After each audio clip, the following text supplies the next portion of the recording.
I'm not endorsed by them, but this Armor All glass cleaner, I don't know what's in it, but holy cow, look at this. I bought a used trailer, so in the channels down here behind the wall, there's some rust.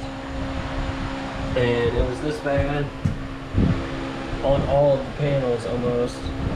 This is the difference right here. This is literally before and after.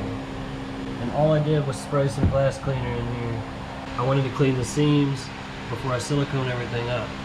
And when I saw the rust, I just happened to accidentally kind of hit it with it, and it took it off. So check this out. Alright, so like I said guys, all you do is spray some on there. I let it sit for a couple minutes, not very long, and then just rub it. I don't know what they put in this glass cleaner, but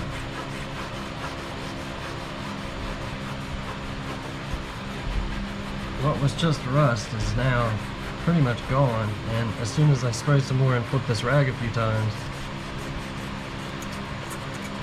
I know it's just surface rust.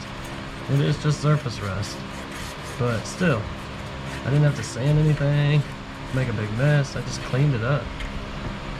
And I've used cleaners before, and degreasers, and brake clean. We all know how brake cleaner smells. But check that out. Unreal. Here, hold on, let's finish that off. That was only the first pass. And then I actually had some sitting on there for a little while, but that was the first pass.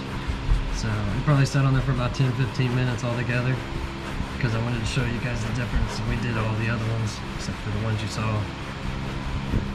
So there you go. I mean, got a little rust in something, a little surface rust, and just clean it up real quick. Way to go, Armor All. Alright guys, well, I gotta get back to it. I got a lot of work to do on this thing. This is 12 o'clock, and remember, I can't guarantee your work. This is just the tip.